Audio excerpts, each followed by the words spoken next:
Welcome to the Sharpe Way Show. I'm so happy that you've joined me on an early edition. Yes, usually I know I wind up showing up on time or late. That's true. Today I am early, an hour early. I hope that some of you aren't stuck at dinner or something, whatever. Maybe you took today off because, I don't know, you knew I was coming on early. Anyway, Larry Sharpe here. Happy to have you on the Sharpe Way. Monday AMA. Yes, ask me anything as always. And I want to start it with something that I often start Mondays with, and that's something from one of the Sunday shows. It's usually how I begin things to kind of get the question and the Q&A going back and forth for any of these AMAs. And today is no different. And I'm going to use one of my favorites. You know, my two favorites usually are Smirkanish or Fareed. Today I'm doing Smirkanish because he brought up something that I think is really an important question, and he brought some important pieces up that we really should be thinking about regardless of what side we're on. What I mean by that is, are we beginning to not believe, or do we already not believe our institutions? And while you might go, yes, Larry, fight the power. I get that. My worry becomes, though, if we're all fighting the power and then we're all looking for truth, life is good. But if we're not all looking for power, fighting the power and looking for truth, but we're just looking for our truth, yeah, now all of a sudden we have everyone with different facts and no one believing people and bigger problems. And he brings up a very valid point, and I want to share it because I believe Smirkanish often, I mean, he is a CNN guy, but he's one of the fairest CNN guys, if not the fairest, you're going to find. The coming crisis of confidence. I'm Michael Smirkanish in Philadelphia with a question. How did a novel bat coronavirus get to a major metropolis of 11 million people in central China in the dead of winter when most bats were hibernating and turn a market where bats weren't sold into the epicenter of an outbreak? When asked that way, the lab leak theory of the origin of COVID-19, it sounds quite plausible. So he's bringing this up now, which I'm happy he brings this up now. And for those of you who are thinking that already, you're thinking like, about time, right? What's wrong with you? Now you're figuring this out?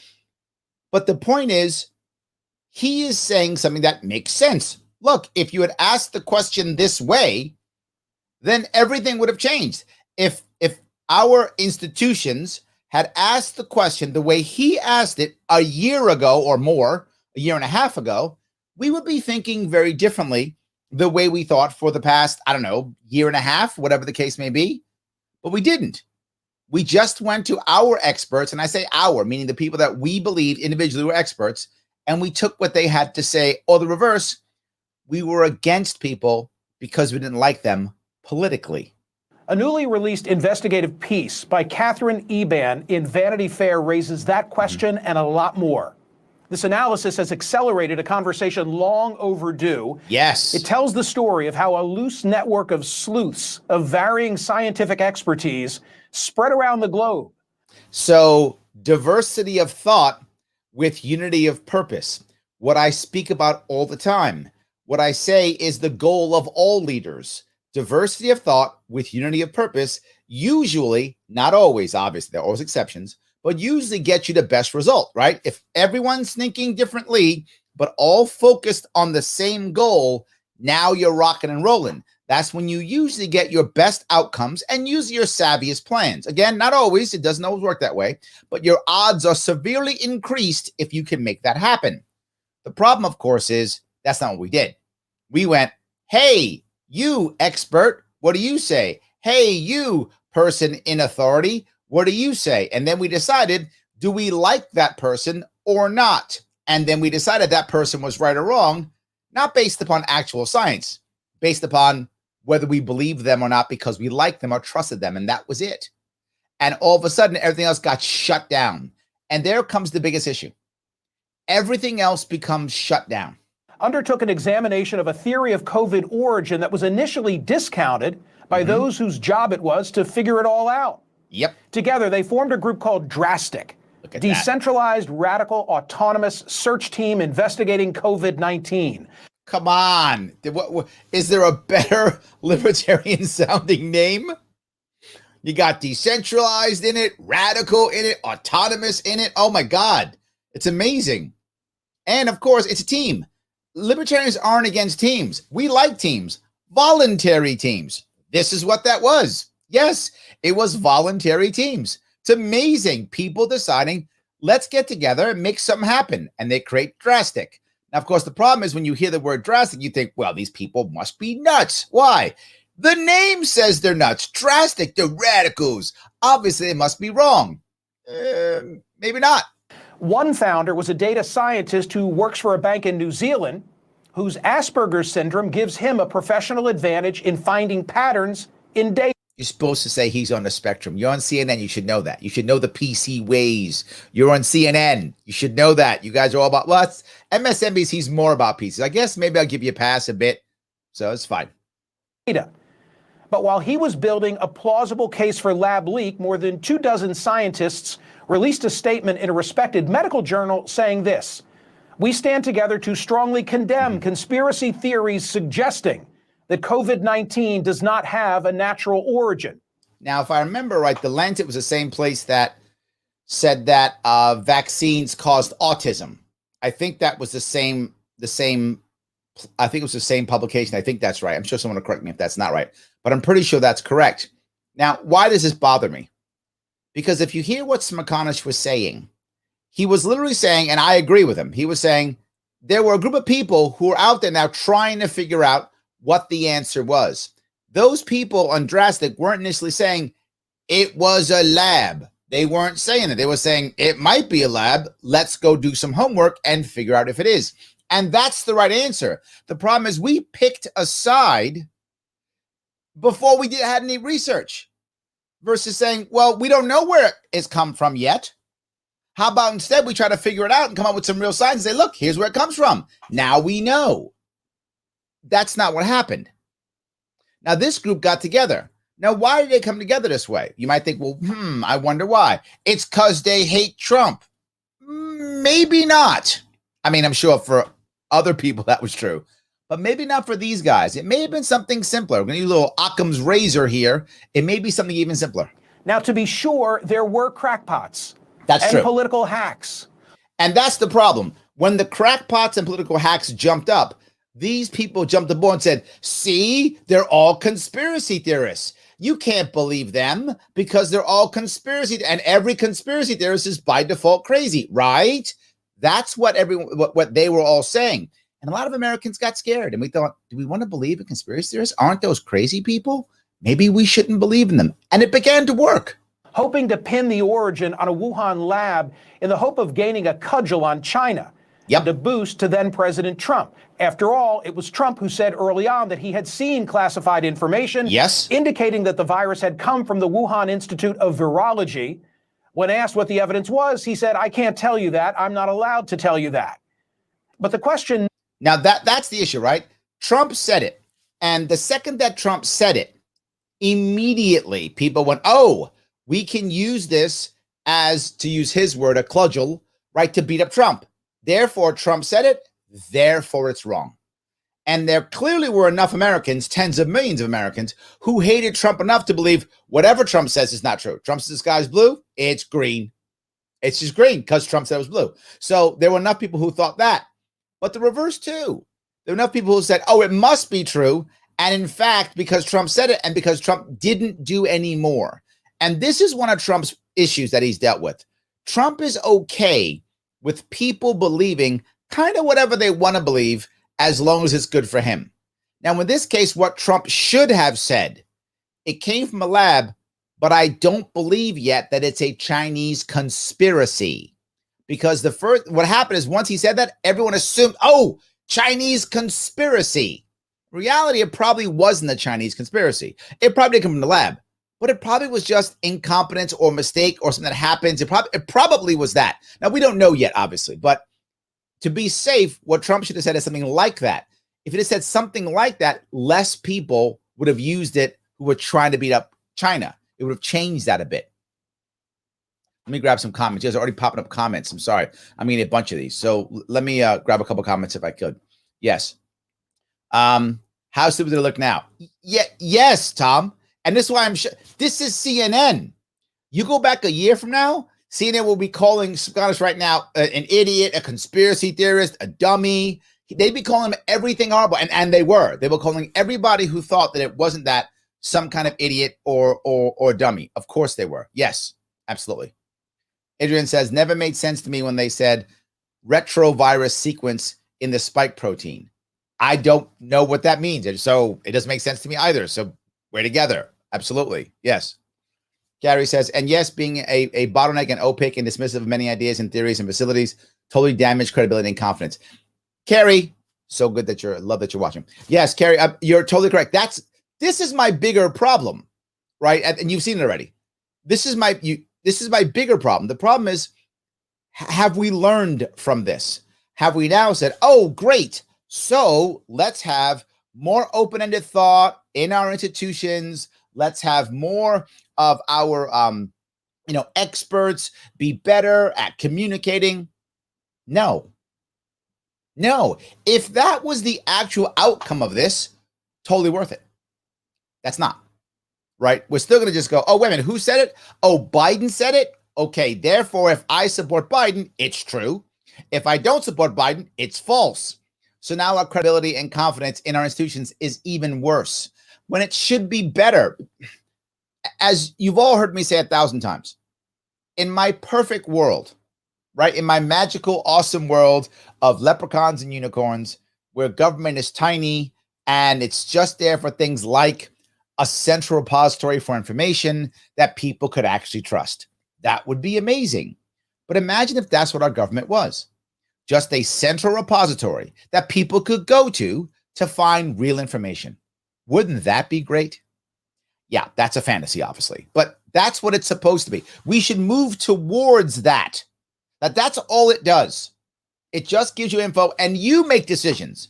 You go, you know what? Who do I trust? You know what? I trust this institution that we have to pay taxes for and it bombs people for us. So because of that, I have to trust them because I do trust them.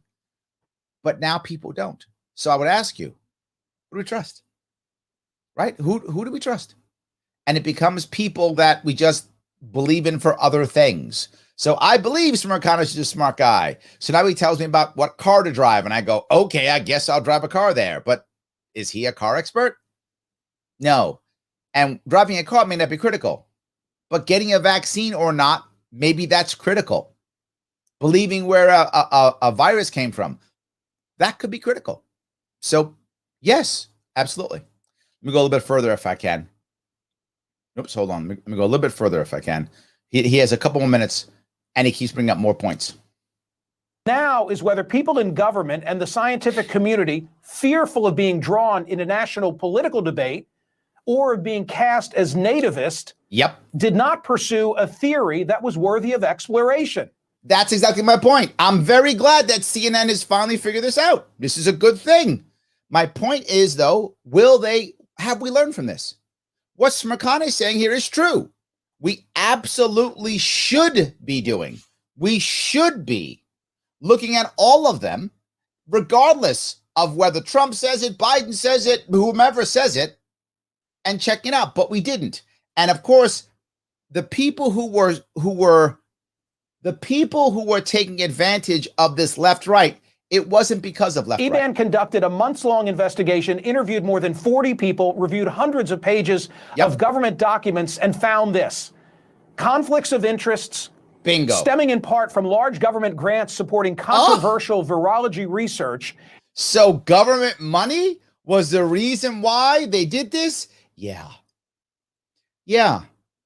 This is yet again the government throwing a left-right paradigm at us, acting like it's all about some culture war against Trump destroying America or Biden destroying America, or whatever it is, when in reality, you know what it was about? Government money. Cash. Government money. Grifters and rent seekers taking cash from the government. That's what they cared about. And they used the I hate or I love Trump part of America to try to cover that up. Yeah, eventually we figured it out. Hampered the U.S. investigation into COVID-19's origin at every step. In one State Department meeting, officials seeking to demand transparency from the Chinese government. They were trying to demand transparency from the Chinese government, right? Trying to demand transparency from the Chinese government and say they were explicitly told by colleagues not to explore the Wuhan Institute of Virology's gain-of-function research because it would bring unwelcome attention to U.S. government funding of it. Now, here's the issue. So many things, so much to unpack here. I mean, so much to unpack here. So what actually happens is people are saying, okay, we got a virus, we got a problem. All right, let's do this. How do we figure out what's going on with this virus? Well, it happened in China. We know that. So let's head on over and get some transparency here, right? So you would think that all the scientists would say, well, yeah, let's figure out what's going on. So the scientists go, shit, stop. Don't ask questions. Why? How are we going to get our government cash? Who else is going to fund this stuff? This stuff is dangerous and literally can be used as a weapon of mass destruction. Who the hell's going to fund it except the government? If you start, making the government look bad, they'll stop funding it. We're out of a job. Shut up. That's basically what they said. And this wasn't like Chinese government agents telling them to be quiet. This was their own colleagues. This was Americans. I'm sure it was Chinese people too. I'm sure it was them also. But it was also Americans going, guy, shut up, say nothing. That's why they came out and said, oh, no, it wasn't a lab. It's a bat or it's a pangolin or whatever. It's all that. Oh, yeah. Boom, it's all that. That's the piece that drives me crazy. That's what it actually was. And then, of course, they realized, oh, we can just we'll give Trump a little bit. He'll say something. And the second Trump says something, America's divided. We'll have them fight over the I hate Trump. We'll have them fight over that. And they won't notice that we're scamming government money to check out stuff that's insanely dangerous and that literally could kill millions. They won't know. And it almost worked. That's the hard part. The terrible part. It almost worked. It's over a year and it's coming out. Over a year. And now it's coming out. Wow. Just wow. And all we've talked about is, well, you can't have private companies doing this stuff. What happens when the government does it? It's any better? But here's the worst part. I was talking, was the last week before, people were talking about, well, China, will they have any, will there be any, damages that they'll do, or will they pay any money for this? No, it's China. They'll just deny and pay nothing. But actually, if it was a private company doing this, there could be consequences. There could be consequences. There will be no consequences at all. There'll be no consequences whatsoever. None. Don't even imagine consequences. There'll be none. Because it's government doing it. Therefore, it's okay. In the summer of 2020, when State Department leads had gone cold, they got a tip from a foreign source. Mm-hmm. Key information was likely sitting in the U.S. intelligence community's own files unanalyzed. In November, that lead turned up classified information that was absolutely arresting and shocking, said a former State Department official.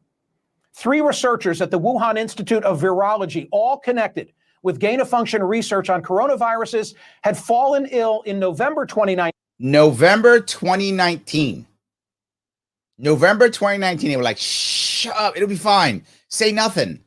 So look, I'm not saying that Trump was perfect on this. Clearly, he wasn't perfect on this. But what do you think Fauci and his people were telling him? Just to be fair, I know some of you hate Trump. Please don't be mad at me. I'm trying to be fair to everybody. I've hammered Trump when I thought he was wrong, and I'm being fair and saying good stuff when I think he's right. So please don't be mad at me, you guys who hate Trump. I know some of you do. I get your tweets and such, your DMs. I know some of you can't stand him. I know. All I'm saying is, in this case, what do you think all of Trump's advisors were telling him? They were telling him, don't worry, it's good. Shh, don't say nothing. It's probably the mean Chinese people. Or maybe it's a bat. Don't worry, it's fine, whatever. They were doing whatever they can to just say, shut up. So, of course, Trump was like, oh, it's not bad? Yeah, it's not bad. And Trump is Mr. Exaggerator. Again, whether you like him or not, we all know he is Mr. Exaggerator. So when they said, don't worry about it, he was like, oh, then it's going away in 5 minutes. And then he went out and he exaggerated. And now, of course, that's not what happened at all. And boom, it's It was all about the money. And appeared to have visited the hospital with symptoms similar to COVID-19, so said 3 government officials to Vanity Fair. The reaction inside the State Department, holy shit, according to one senior official who recalled the instance. We should probably tell our bosses. And the investigation roared back to life. Yes. And remember the guy with Asperger's? Well, in January of 2021, there was an international fact-finding visit to Wuhan. A dozen international experts visited. They were told that the lab's database of some 22,000 virus samples had been taken offline to prevent a hack during the pandemic. See, they care about us. They were trying to protect us, and they didn't want to get hacked during the pandemic. See, the Chinese, they care about us. Which seemed to make sense. I feel the love. Except that the ad hoc group of investigators at Drastic figured out that the database was actually taken offline on September 12, 2019, 3 months before the official start of the pandemic. So that we can't find anything, and all the scientists say, be quiet, shh, so they can cover everything up. So here's my takeaway. Yeah. First, that the lab leak theory is plausible. Yes, and you probably, look, I love you, Mr. McConnell, I do. That's why I show you so often. You're probably the fairest guy on CNN, right? You probably are the fairest guy on CNN. I just kind of wish you had said this about a year and a half ago. But yes, I guess I should say better late than never. I guess that's true. Should have been a year and a half ago. Not assured, but plausible. And you're also right. It is possible that that's not true. It could be something else still, which is also smart. You wait to do the investigation and then decide this is right or wrong. It is absolutely possible. It may not be that. It's true. Maybe. Second, that politics and bureaucratic turf wars hampered the full explanation of the lab leak theory. Government money. My ongoing larger concern is the damage this is going to do to public confidence in other institutions at a moment when we can least afford further erosion. This is the point that I am concerned about more than anything else, because this part not only goes to this, it goes to vaccinations. It goes to elections. It goes to war. Do we believe the next time the American government says that someone's got weapons of mass destruction? Do we believe them anymore? No. And what happens when they actually do? Do we believe when the government says we're getting ready to get attacked by somebody? Do we believe them or not? Do we believe if the elections are true? Clearly, we're fighting on that one right now. A lack of confidence is a critical piece, which is why I am 100% in support of a full investigation from both sides, people who disagree and agree, to where the coronavirus came from, where COVID-19 came from, and also the election too. I'm not happy with the Arizona investigation because it's one-sided. Am I against them going through the elections again? No, but not one-sided. Why? Because here's the biggest issue that we're coming up with. Let's say they find out that the COVID-19 actually came from a Chinese lab, and it was some spy trying to sneak it out. I'm making this up. I have no idea if it's true. I'm making it up. It was actually some trying to sneak it out, messed up, screwed up, and it escaped. That's what. Let's say they come on and says it happens. Who's going to believe him? If the right person doesn't say it, half of America is not going to believe it. We have to have the right people say it now to reestablish confidence. And in fact, if some people say it, it'll be wrong on purpose. If Trump says it, half the country won't believe it. Even if it's true, it won't matter. It's irrelevant if it's true or not. If Trump goes, well, see, they're like, no, that's not true. That lies. That's just stuff they made up. This is our problem now. We have to constantly have two sides. In the Marine Corps, I used to call it two-man integrity. You got to have two people saying everything the same every single time. Everyone's together. What happened? Everything's the same. Has to always match. Two people, two-man integrity. We have to have that now. We have at least two people from both sides, if not another and a neutral person, for every single thing. If we don't, we are not going to gain confidence in our systems and institutions. And if we don't have confidence in our institutions and our systems, why bother having them? And I'm not joking. They will actually wind up doing more harm than good. Because if we don't trust them, then every time they take action, half of America thinks they've been cheated or crushed or betrayed. That can't be good. We're seeing that with our judicial system. What guy do you put in jail? Oh, it's because they were scared of this and they were scared of that. Was he really guilty? Now, that too. So we don't trust our courts. We don't trust our government. We don't trust our experts, medical experts. What's going on? The future is dark if we can't get back to trusting our institutions. Let me grab a couple of comments here. I appreciate all the stuff that you guys are coming up here with. Let me grab a couple of them if I can. So Jonathan says, as an institution, the LP, what do you think about the issues brought up about racism and such with the elements like the Mises Caucus? I'm going to say stuff that will make some of you unhappy, but I'm being very forward. I want the LP to do one thing and one thing only. Get 50 state ballot access every 4 years. Otherwise, I don't care what it does. I know some of you can, what? But the message, I don't care. I don't think anybody's paying attention to our messaging at all. I think no one's paying attention to us. Democrats, Republicans aren't watching our stuff. They don't care about us. We don't do anything. They don't care. We haven't made an impact at national level forever. So they're not watching going, wait a minute, I was going to be libertarian, but now I'm a state Democrat. Nobody's doing that. They don't care. The person or people who come to our movement don't come because of lp.org. That's not why they come to us. They come to us because they hear an individual. They hear somebody out there saying stuff that makes sense. They hear Tommy Brown hooping and hollering about cybersecurity, which he's been hooping and hollering about for over a year, 2 years now, maybe. How long? I don't know how many years now, Tommy, however long it's been. Years with an S.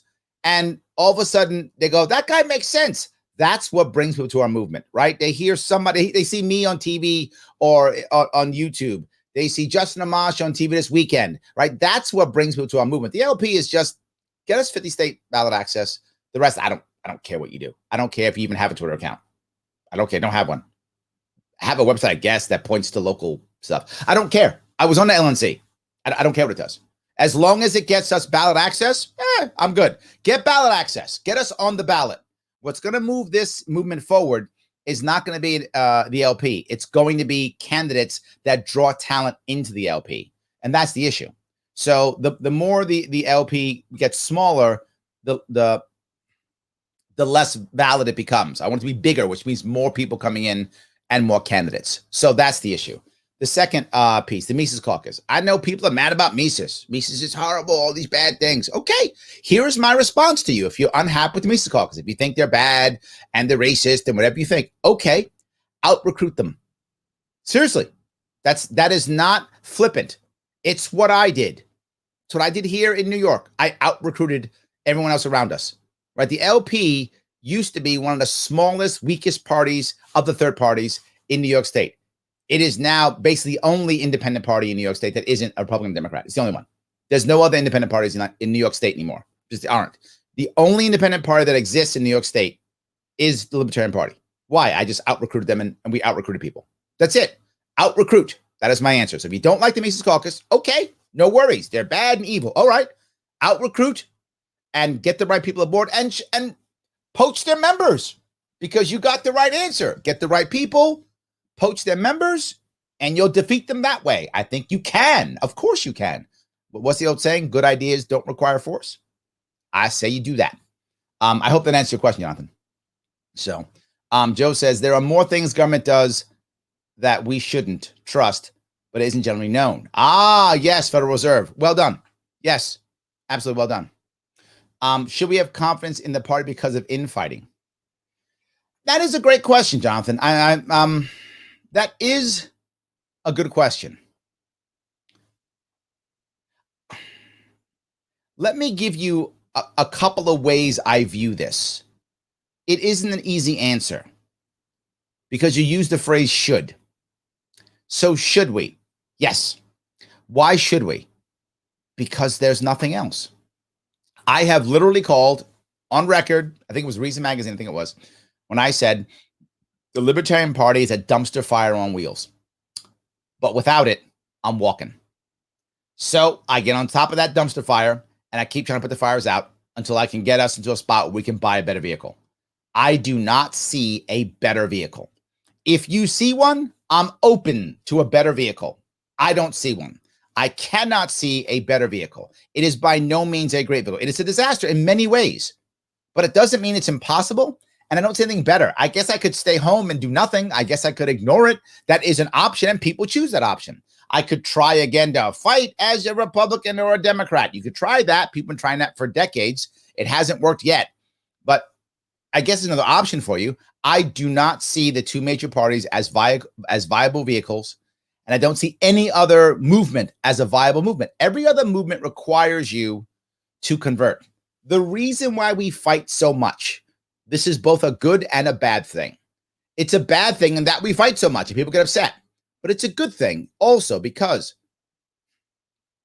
you can be as liberal or as conservative as you want to be and still be libertarian as long as you don't want to use force to move your agenda forward, which means we're going to have liberal people and conservative people in the same room in an American environment that says you're supposed to be enemies. And people that come from those two with that baggage, when someone comes from the Republican or right or conservative side into the Libertarian Party, they come with that baggage of progressives are evil and mean and Democrats are dumb. And when they come from the left or the more progressive side, they come with that baggage. Conservatives are stupid and Republicans are mean and nasty and evil. They come with that baggage. So now they come with that baggage.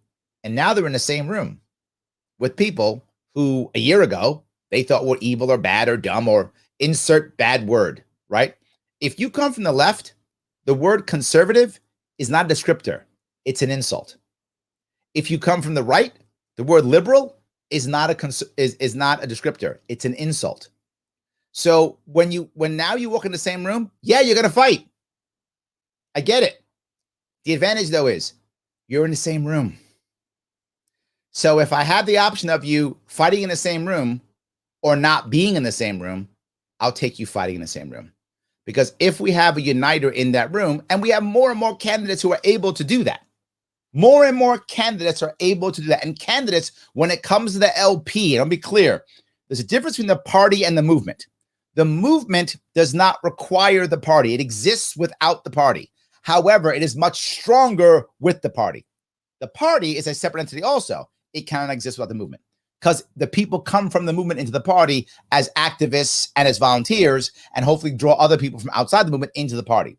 The party will often draw people in because of personalities.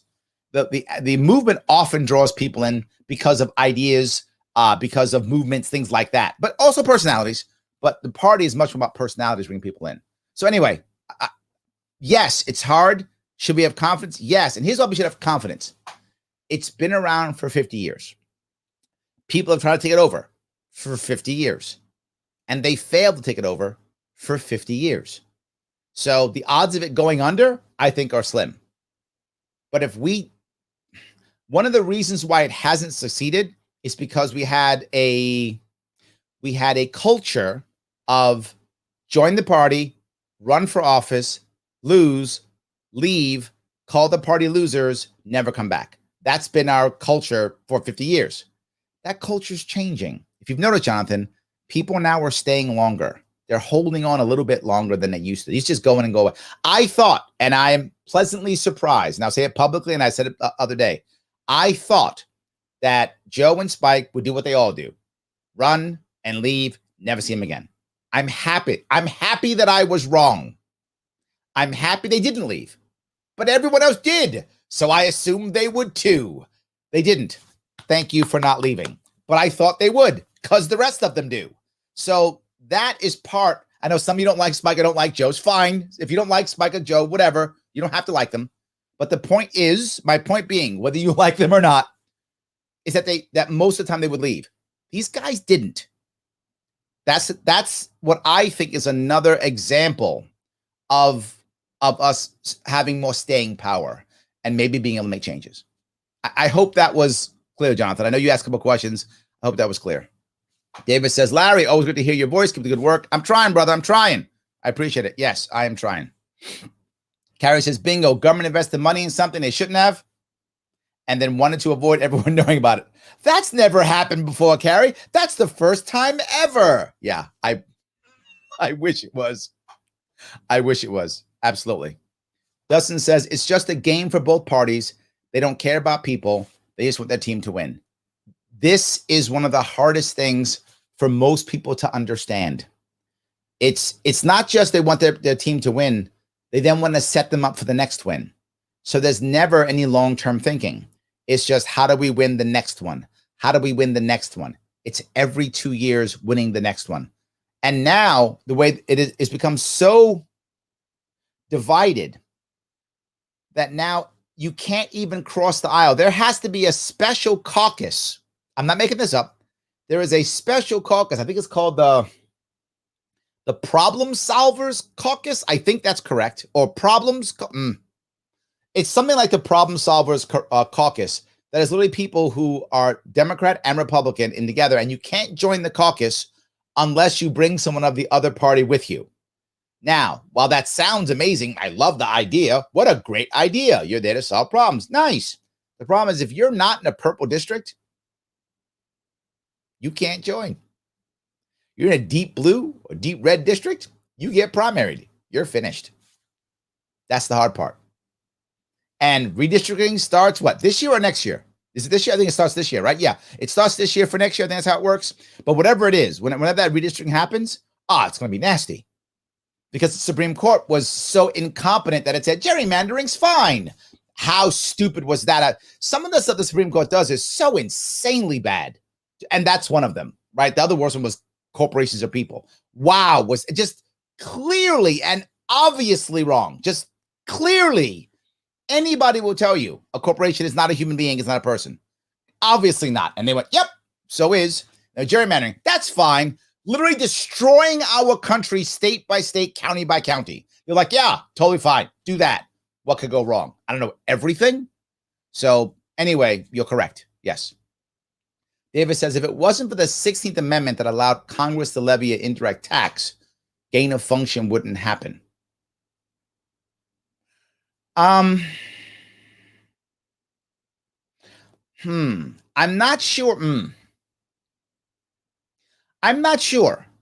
And the reason is they really could have found another way.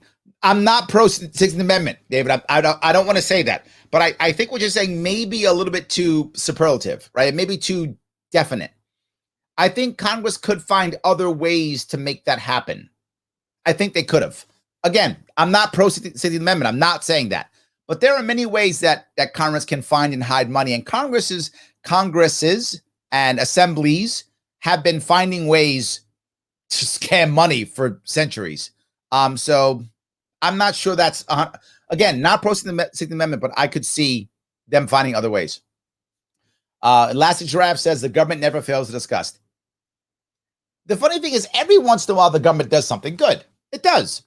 And then do something good. People go, see, government good. All right, it did something good. Yes. I'm sure Stalin did something good. I'm sure Mao did something good. I mean, I can't name one, but I'm sure if you went down the road, maybe, I don't know, Mao gave somebody food or something. I'm sure there's something good. It doesn't mean that they're good. It doesn't mean the government's good. You're right. It always discusses and sometimes does something good. All right. And sometimes by mistake does something good, but sometimes purposely does something good. It does once in a while. Yes. So, all right. The Daily Mail also reported 39 million from the Pentagon went to Echo Health and possible. Is that right? From the Pentagon? See, it can go anywhere. They could have. See, that's my point, David.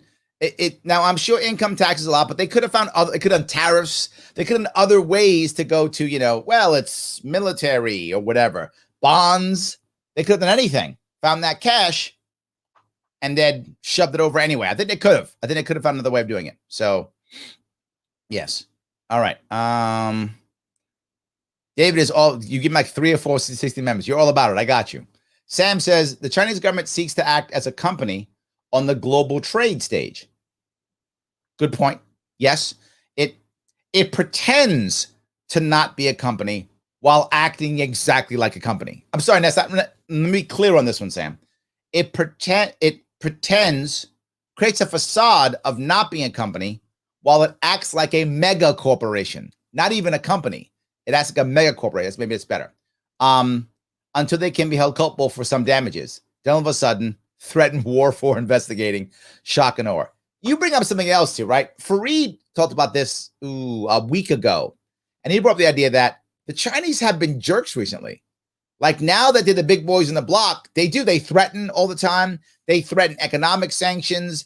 They threaten war. They threaten all kinds. Remember they had the actor John Cena, is that right? Apologizing in Chinese. He was like, I surrender, Chinese government. I'm gonna apologize in Chinese because I called Taiwan a country. Now I'm apologizing in Chinese for that.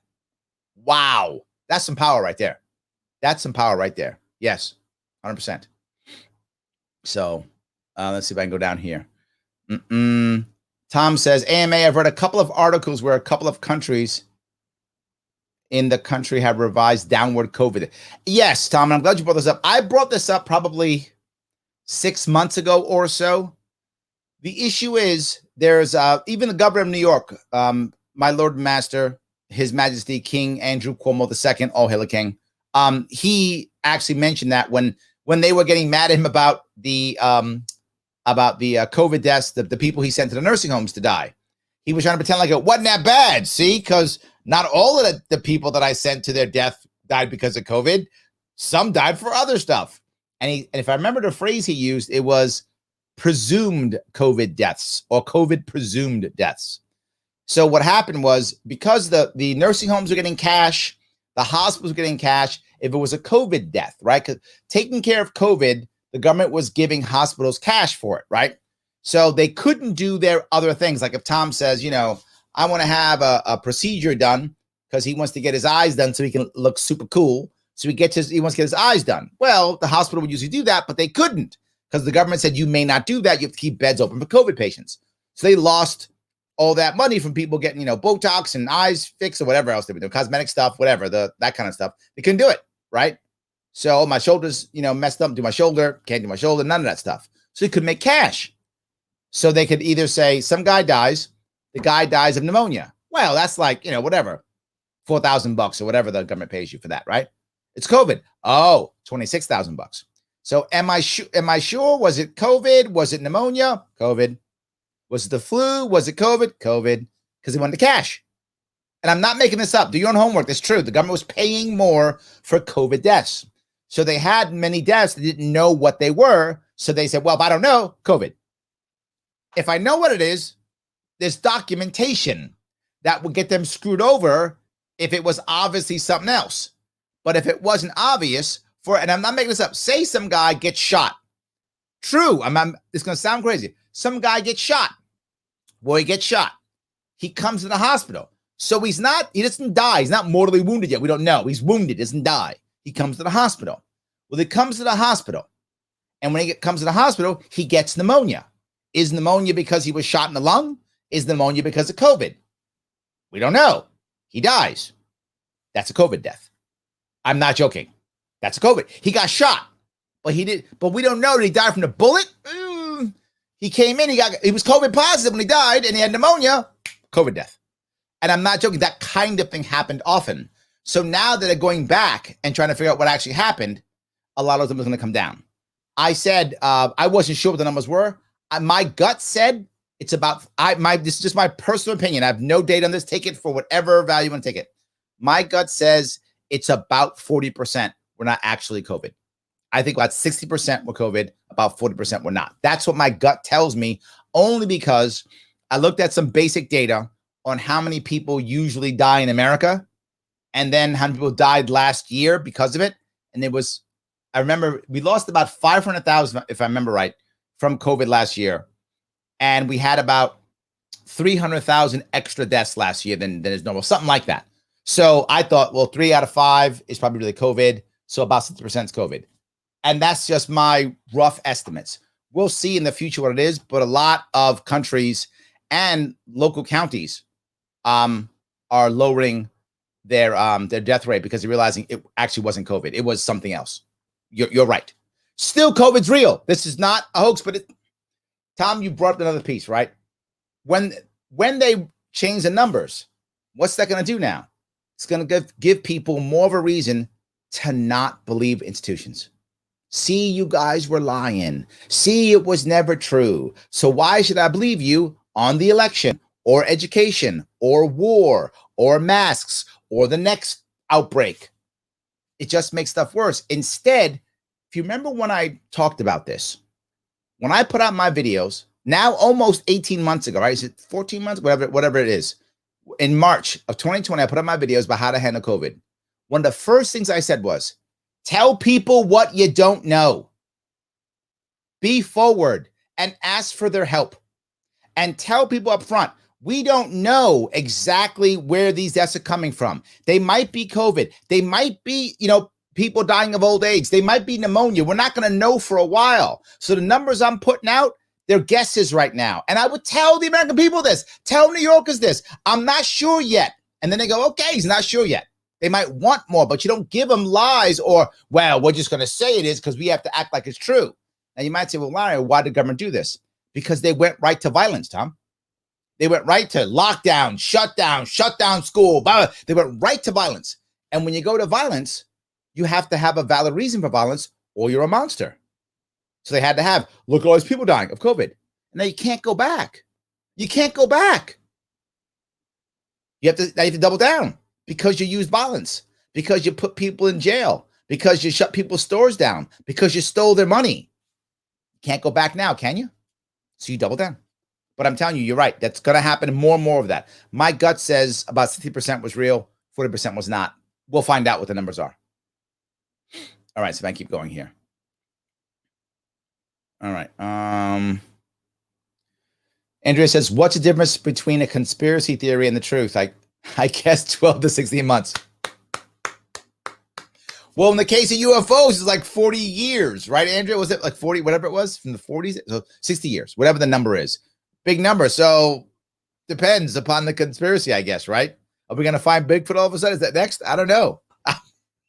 Maybe Bigfoot's the next one. Maybe Bigfoot is throwing the UFOs. Maybe that's what it is.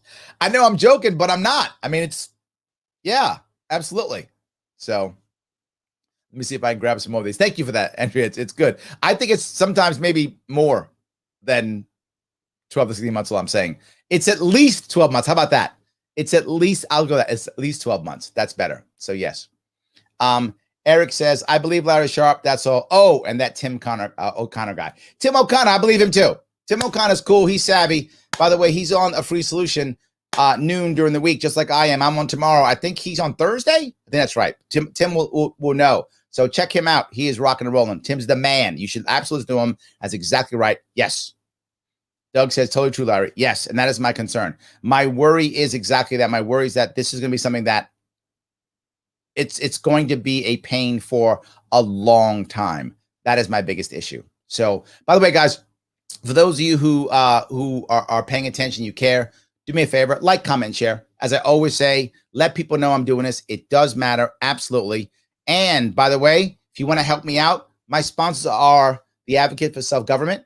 You can head over to the human respect test. Click the link right there. That's actually in the show description. Click that link. Take that test. It's like 5 minutes, not even 3 minutes. Take that test. And when you take it, after you take it, share it.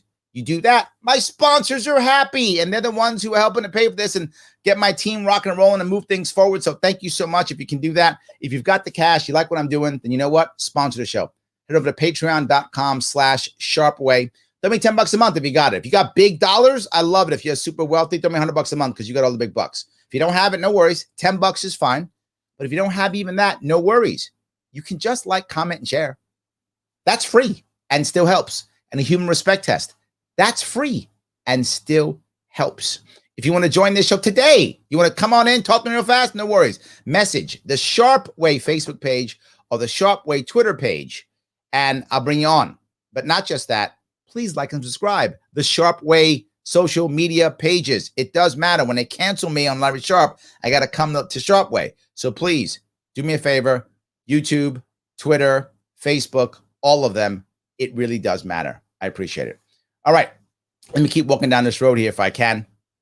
All right. Tim says, I love my crazy friends. Yes, we love you too, brother. This is a back and forth thing. Yes, this is back and forth.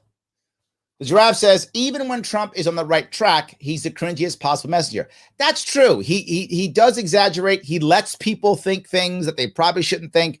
That's true. I'm just saying in this one, he wasn't wrong, right? Just because you may not like what he's saying, it doesn't mean he's wrong.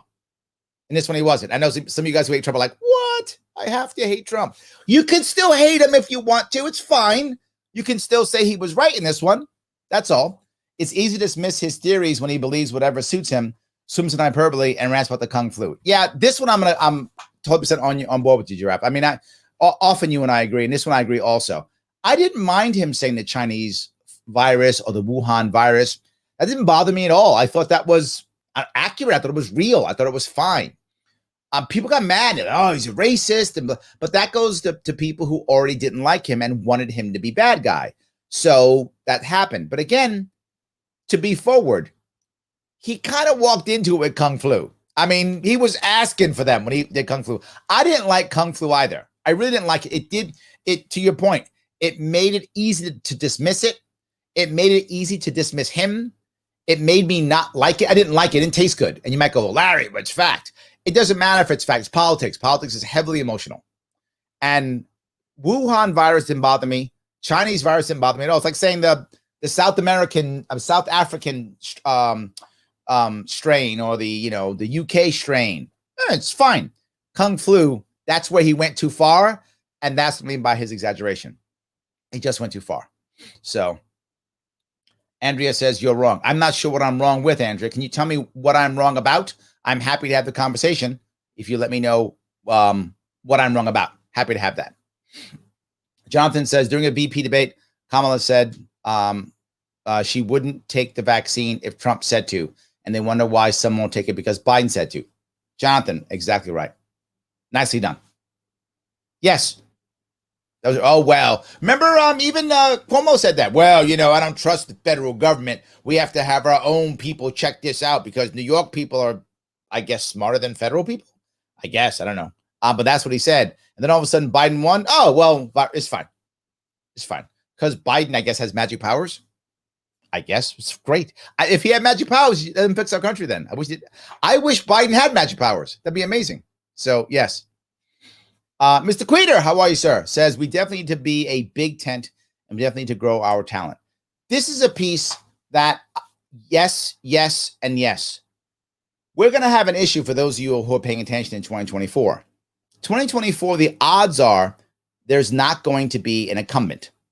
And because the odds are, I think, Biden's not going to run. So either they'll throw Harris up there. It's one, they'll throw her up there, or they'll have if they think she's too unpopular, then they'll have some kind of primaries, or they'll ask her to step down or be VP for the next person or whatever. So the Democrats will do what they always do. They'll make a deal, which is what they do. They'll make a deal and they'll put somebody up, but it probably won't be Biden. Well, either Trump runs or he doesn't. Either way, Trump is not an incumbent if he runs, or if he doesn't run, then it's not an incumbent either way. So no matter what, there's no incumbent. If there's no incumbent, man, people are going to want to run against them. What's the only party that has a chance? I just talked about it. Why you should, Jonathan, trust the LP. We're going to have 50 state ballot access again. We're going to be the only other vehicle to get on the ballot in all 50 states. You're going to see people come out of the woodwork and be like, oh, I was always libertarian. Really, Ted Cruz? You were always libertarian? Always libertarian. Like, they're going to come out of the woodwork, right? If Trump actually runs, all the never Trumpers will come to us.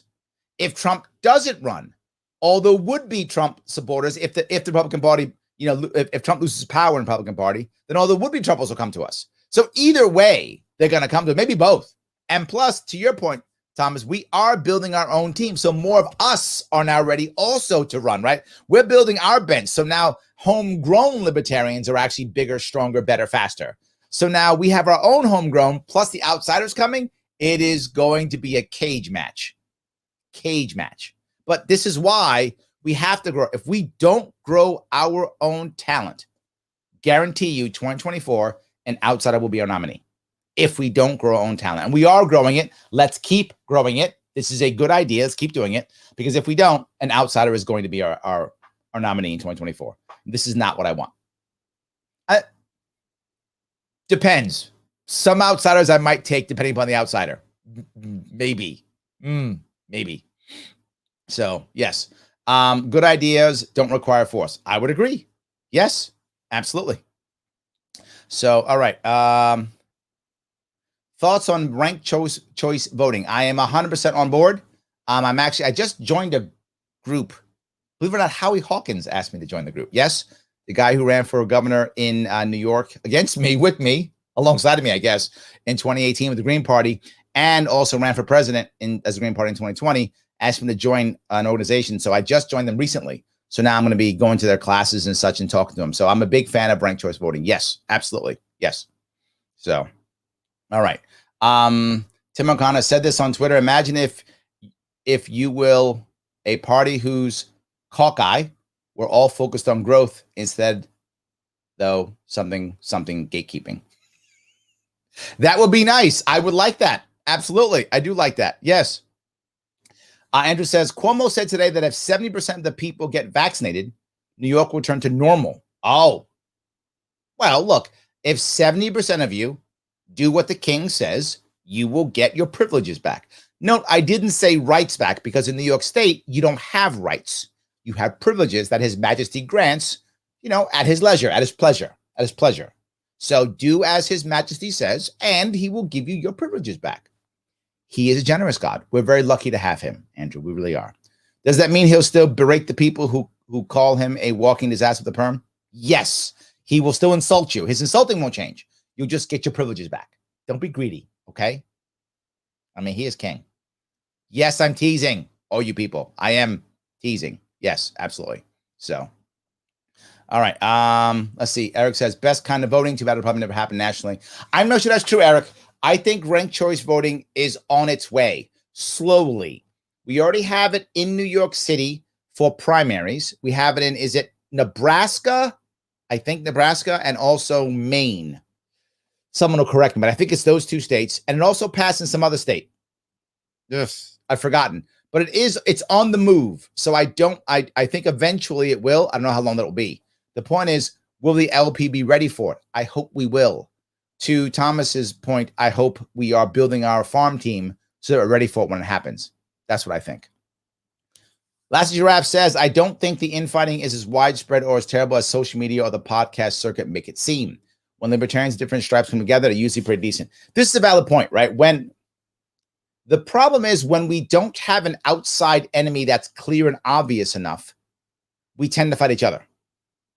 And how do we get that enemy? Usually it's by having someone, again, I know you guys drive you crazy when I say this. The LP it's most powerful when it has a popular candidate running. When a popular charismatic candidate is running, it brings us together because we want to get him or her elected. It gets us moving together. And then the other people become our enemies and we get together. And that's when all of our bannermen gather together in our confederation to actually win. I think that's the issue, right? And I hope that 2022 brings more people on the more of a national level, and 2024 obviously will. When we do some more of that, I think that's when we're going to be rock and roll. So, yes. All right. See if I can keep doing this. John says, ask Torino, the next sacrificial lamb, does he stand a chance? We'll be running again. I have a lot of signs and other campaign stuff to recycle. I appreciate that. Actually, John, there are in New York State, if I remember, there's 4 Republicans running.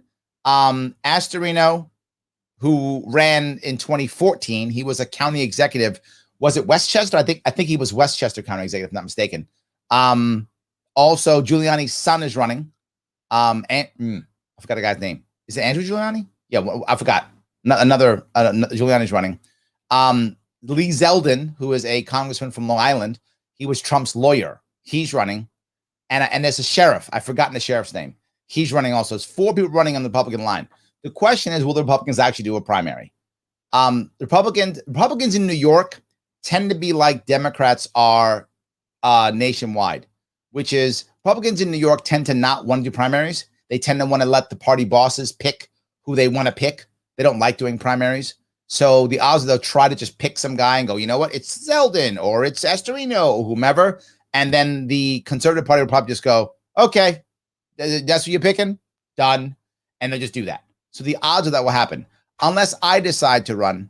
And if I run, that will change things, right? And I'll be deciding, you asked the question, I'll be deciding by August.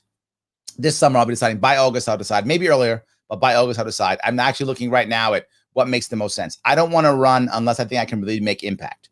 If I can make impact, I'll do it. Because again, I'm going to shut my business down, shut everything down. run and kill myself for a year and a half, give or take, so that I can make this work, so I can make real impact, raise all the money I got to raise, all that kind of good stuff. So I'm not against doing it at all. If I'm going to ask you, John, to take time out of your life, to get back out there, sign waving, to show up to my events, to give me more money, I'm going to ask you for all of that. I got to be able to produce something that you go, all right, I'm glad I did that. And if I don't think I can produce that, I don't want to do it. I'm not prepared to bug all you guys to do stuff unless I can give you something that is valuable. Right now, I'm only asking for $10 a month. That's what I'm asking you for right now. Or, subscribe to my stuff, or, take a test. That's what I'm asking for now. Why? Because I'm giving you something I think is valuable enough for that. But for me to run for office, and John, if I run, I'm going to ask you to come to every single event that's anywhere near me. I'm going to ask you to be online, pumping my stuff all day long. I'm going to bug you for money on a weekly at least basis. That's what's going to happen if I run. Well, for me to do that to you, I better give you some value. So you go, yeah, it's fine. Let him bug me. Fine. He's giving me value. That's what I have to do. And if I don't think I can do that, I'm not going to run. If I think I can do that, then I'll run. And I'm doing my homework now, deciding if that's something that I want to do. So I hope that's clear. My gut tells me Zeldin looks like he's the most popular guy to be the Republican nominee right now. But if I run, that would change, because then the Republicans would decide, do they want to support me? Do they want to let me run in their primary? Do they want to not? Will they be scared of me? Will they not be scared of me? All those things would happen. Without me in the mix, it's going to be whomever, Zeldin, I think, against Cuomo, because Cuomo's going to run again, and Cuomo's going to win probably by less than 10 points this time, not like 30. He won by 30 points last time. I know you non-New Yorkers can't believe it. He won by 30 points last time. He'll win by like 10 is what will happen if I don't run. So that's why another reason I'm considering running. Do I really want Cuomo again? No one's going to stop him if it's not someone like me or some other outsider. Only an outsider will stop Cuomo. Republicans are not going to stop Cuomo. It's impossible. Our state. Our state's 3-1 Democrats to Republican. Only person who's going to beat Cuomo is someone who can get Democratic votes, and someone who's not linked to Trump. And most of these guys are linked to Trump. Astorino's not. Astorino's probably the best of that group. He is not linked. Everyone else is linked to Trump. Astorino's not, maybe that's why you brought it up, because I think of the group of those people running, probably Astorino has the best chance of making the most impact, is my gut. He's run before, downstate, Westchester guy, not linked to Trump. So that means New Yorkers who are not Republican will vote for him. Most New York Republicans like Trump. Most do. But they will vote for the Republican, whoever the Republican is, whether that Republican is linked to Trump or not. Democrats in New York State are not voting for someone linked to Trump. Astorino's not. So he can get Democrat votes. So I hope that was clear. So, all right. Tom says, I like the infighting. I hold it up to my friend in the cults. Ooh, as an example of how the party should act. Look at you, Tom. I've said similar things. And, if you look back, and some of you who are watching, I know Tom, he got gray hair like me. We're old enough to remember the difference between, say, a Reagan Republican, a Bush Republican, and a Trump Republican. Very different Republicans. A Carter Democrat, a Clinton Democrat, an Obama Democrat, different Democrats. And now, even the Biden Democrats are closer to Bernie Democrats sometimes. So you look at Democrats now. So even they're all different. You might say, well, why? They're still Democrats or Republicans. Because each of those in the parties aren't parties, they're tribes. And the tribes are affected by the warlord on top. So when Trump is at top of the heap, Republicans are more like Trump. When Bush was on top of the heap, Republicans were more like Bush. When Reagan was on top of the heap, they were more like Reagan, right? Each one. And same for Democrats. Clinton, different, right? Clinton was, compared to Obama, Clinton was a moderate, right? Compared to Obama. He was a moderate, right? Compared to Carter, Obama is a warmongering, just warlord from hell compared to Carter, right? They're different. So everything changed on that part.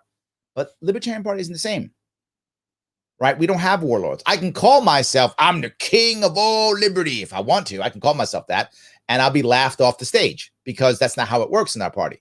We actually worry about principle and ideas, and people yell at me no matter what I say, because I'm never going to hit exactly the right principles for everybody. So people are always going to be upset at me about something. It doesn't matter if I'm the warlord or self-proclaimed warlord or whatever I might think I am.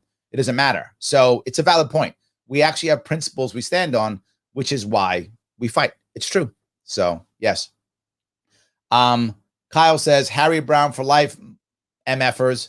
Harry Brown had some good stuff. I mean, it's true. 100%. Absolutely true. Yes. So, all right. Let me see if I can keep going. Eric says, first time I voted in the past year, 42 years old. Nice. Voted Libertarian across the board. Oh, Eric, thank you, brother. Just wish Larry was in the ballot for president. Thank you, my friend. I appreciate that. But the odds of me running for president now, obviously last year, no, I wasn't going to at all. But even in 2024, slim, I think. I would have to be the most popular libertarian in the country in 2024. And the odds of that happening are slim to none. But it's possible if all of us libertarians walk away and leave and get pissed off and join Democrats, Republicans. Maybe if all that happens, or if I all of a sudden explode and become the most popular guy, become the next Joe Rogan or something. If that happens, I would consider. But unless that happens, I would absolutely, though, take a vice presidential slot, because the VP slot in Libertarian Party is support staff. And would I support someone else running? 100%. If somebody's going to run and give us the power that we need, I will happily take that VP slot if that person wants me. If the person doesn't want me, no worries. I'm not angry. They don't want me, no worries. Only one person, well, two people actually wanted me last time. Only two people asked me to be their running mate last year. People don't know this. Vermin Supreme and Judge Jim Gray. And when I talked to Vermin Supreme about it, I was like, how much money can you raise? He was like, I don't know. I'm like, we got to make some impact, man. And he was like, I don't know. And when he went and got spiked. So then it didn't matter after that, because he went and got spiked. And Judge Jim Gray, who I stood by him until he didn't get the nomination, and I dropped out because I didn't want to be a VP of someone who didn't want me. I played that game in 2016. It doesn't work. So I said, I'm not playing that game again. So the only time I'd run for VP is if somebody wants me as their VP. Then I would do it. Otherwise, they should get who they want to get. I'm good. That's my view. So, all right. So if I can grab this here. What other choice do somewhat sane people who believe in liberty have? Tim, yes, you're right. That's why I really think it's true. Yes. John, this is, I follow fakeotarians, and the issue of racism from elements there in the LVMC is an issue that can be used as a cudgel to beat on the party proper. I'm happy to stay small L civil libertarian. No, there are some issues, absolutely, right? Fakeotarians, for some reason, hates me too. I don't know why they hate me, but all of them. For those of you who don't know, most of the caucuses leadership, they're not fans of me. And I think it's because I always say, I don't care what happens in the LP. And they want me to care more. And I just don't. So I think most of the time, they don't like me, that part of what I do or what I say. So, but I do think that fakeotarians, for those who don't know, that's a group within the LP or the movement more. They're part of the party. I guess part of the party. They fight against the Mises Caucus constantly, back and forth all the time. And my point is, right now, no one's looking. That's my point, Jonathan. The average person isn't looking. Now, might they beat us up on us later? Maybe. But there's so much bad stuff libertarians have said. I know I sound almost dismissive, and I don't mean to be. It's not my goal. I'm not trying to be dismissive. I'm trying to be realistic. Do you think, and I'll use New York State as an example, do you think that anybody who's running in the two major parties is looking at any of our social media? I mean, maybe some people. Do they care? No, we're not a threat to them. I can't wait till we are a threat to them so they will actually look at our social media and be worried. I can't wait till that happens. That will be amazing. If you guys remember, those of you who watched my run last time, the polling came out early on when I was running, and I was polling at somewhere between 6 and 8% in internal polling in Republicans and Democrats when they were polling. And the Democrats went, oh, we don't care. We're going to win by 30 points. Larry Sharpe said nothing and nobody. And Democrats ignored me the entire time. Completely blew me off. Didn't care at all. Thought we're going to win by more than 30 points. So we don't care what Larry Sharpe does. And Democrats ignored me the entire time. Never cared about me at all. Republicans saw that. And we're like, oh, we're a little scared. So we'll put a little bit of energy on him. And then there was an interview in some area in Western New York. I forgot where it was, Western New York. And the Republican candidate was there being interviewed. And one of the reporters said, how are you going to handle Western New York? Western New York is Sharpe country. And when that was said on a local TV station, all of a sudden, every bad thing that was about me also came coming at me, thrown at me. I mean, and most of it was completely fabricated. I'm a Cuomo plant. I hate law enforcement. I'm against. I'm for. What was it? I just want to support presidential candidate. I mean, all just came out. None of it was true and didn't matter. It was relevant. So here's the reality, Jonathan. When we become valid, they will find horrible things about us. And if they can't find it, they will literally just make them up.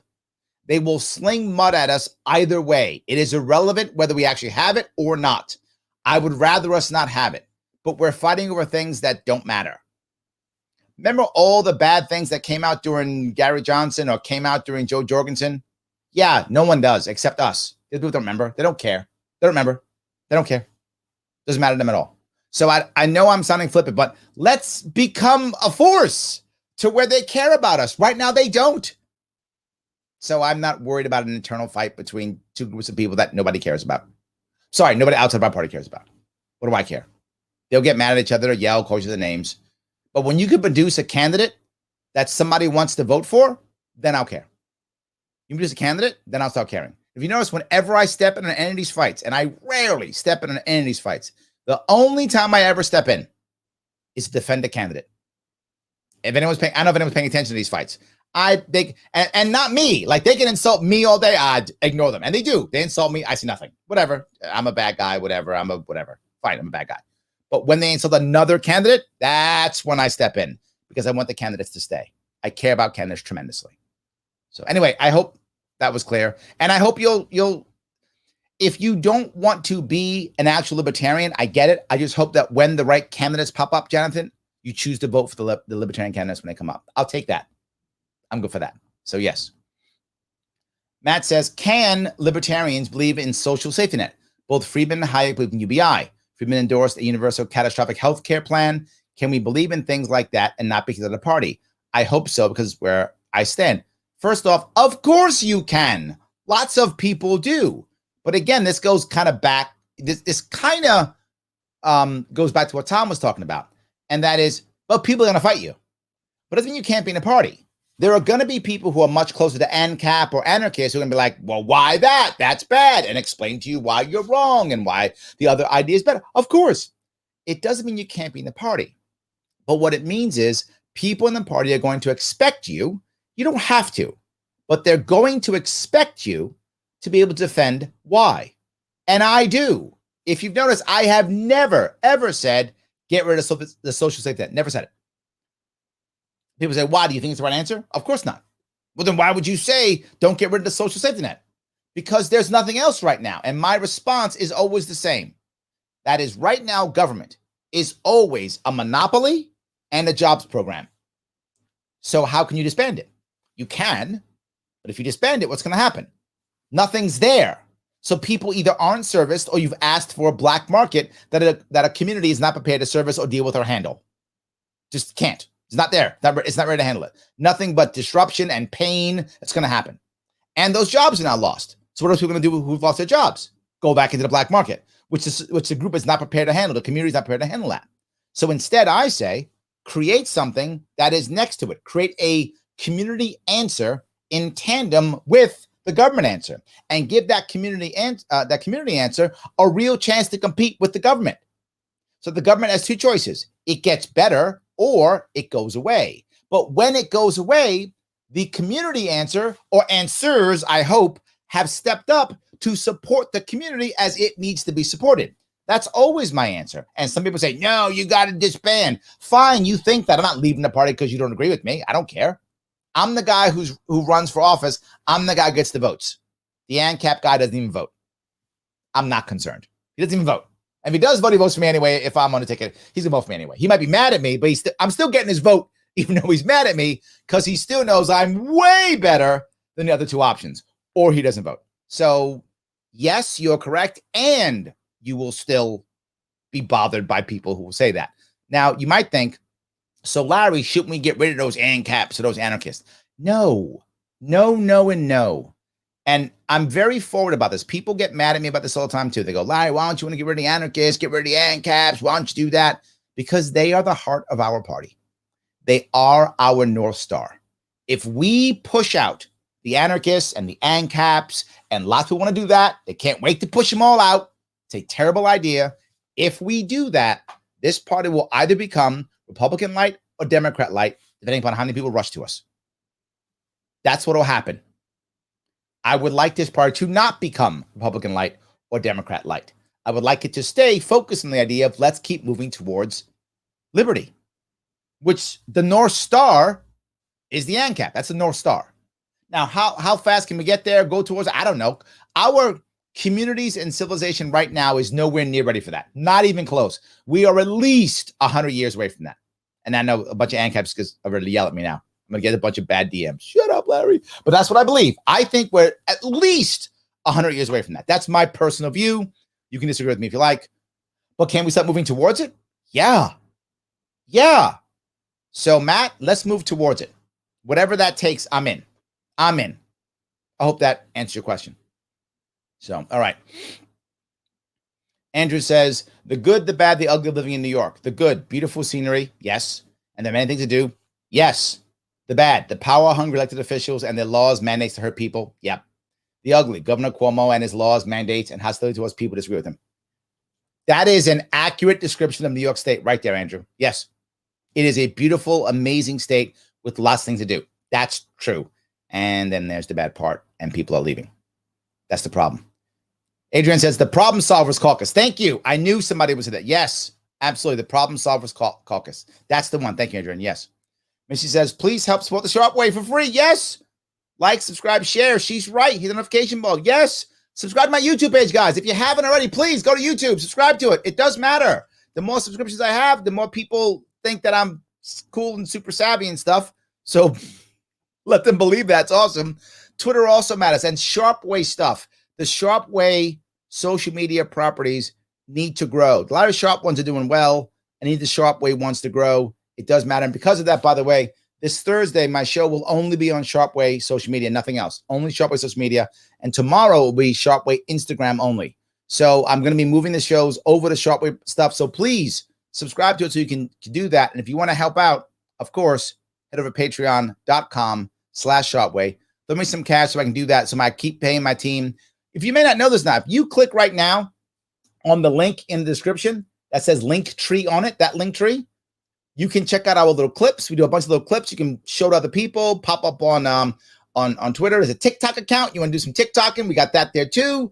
We also have Everything's a Podcast. You want to listen to any of these shows, the older shows, listen to any of them if you want to, whenever you can. They're all there also. And that's all done by the team. And how do I support the team? Right there. Sponsorship and my sponsor. So thank you for that. I appreciate that. So yes. All right. Let's see if I can keep doing this here. Joe says redistricting for Congress seats is this year for 2022. Thank you. There we go, Joe. Redistricting starts this year for next year. I appreciate that. Yes. I'm not sure if that MW Knox. I'm going to call you Knox because I don't know what the rest of it is. Knox. I'm on board with the Mises Caucus since they seem to be the most motivated to make the LP relevant. If other people show the same drive, I'll support them too. I'm with you, Knox. I am, and that was my point, right? If people don't like the Mises Caucus, I got it. Then let's out recruit them. You don't like them? I'll recruit them. I completely agree. But also out organize. The Mises Caucus is very organized, right? And people say, well, Larry, are you a part of the Mises Caucus? I'm part of any caucus that will have me. And the Mises Caucus has been so good, they've actually asked me to help them. So I have. When the other caucuses ask me, which they almost never do, I have too. Every once in a while they ask me, but they usually don't. They just do their stuff and go, Larry doesn't care. But then when they ask me and I go, yeah, I'll help. Sure. You mean to raise money for you?